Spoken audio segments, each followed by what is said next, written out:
তার যে পশ্চাৎপদতা আছে, তার যে প্রতিবন্ধকতা আছে, সেগুলোকে অবিলম্বে দূর করতে হবে।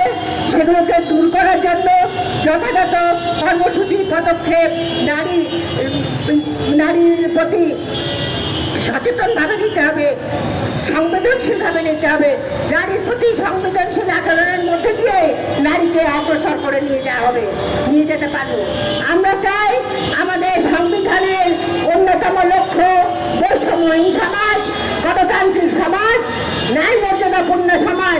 সেই সমাজ আমরা করতে চাই, সেই সমাজে আমরা বসবাস করতে চাই এবং সকলকে আহ্বান জানাতে চাই যে বৈষম্যহীন গণতান্ত্রিক মানবিক সমাজ গঠন আন্দোলনে সকলে সচেতনভাবে এগিয়ে আসেন।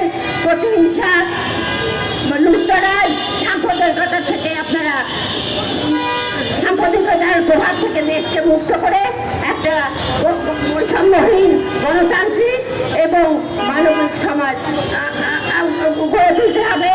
এবং এইখানে আমরা নারী সমাজের পক্ষ থেকে দেশবাসীকে আহ্বান জানাই, আপনারা সকলে ঐক্যবদ্ধ হয়ে আমাদের সংবিধানের যে গণতন্ত্রহীন বৈষম্যহীন মানবিক সমাজের কথা আছে, সেই সমাজ গড়ে তুলতে আমরা অগ্রসর হই। আমরা বেশিক্ষণ সময় নিতে চাই না, কারণ আপনারা জানেন অনেকেই অনেক কথা হয়তো এখানে বলতে চাচ্ছেন, তারাও এসেও বলবেন। এবং আমরাও আজকে আমাদের সর্বোচ্চ চেষ্টা দিয়ে জমায়েত করি নাই, আমরা তাৎক্ষণিকভাবে যা ছিলাম আমরা তারা এসে আপনাদের কাছে নারী সমাজের পক্ষ থেকে আমাদের বক্তব্যটুকু উত্থাপন করে গেলাম।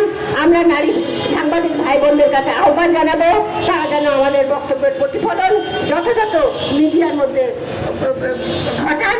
এই আহ্বান জানিয়ে দেশবাসীকে আবারও ঐক্যবদ্ধভাবে গণতন্ত্র, বৈষম্যহীন মানবিক রাষ্ট্র গঠনের কাজে অগ্রসর হওয়ার আহ্বান জানিয়ে এখানকার আজকের সভা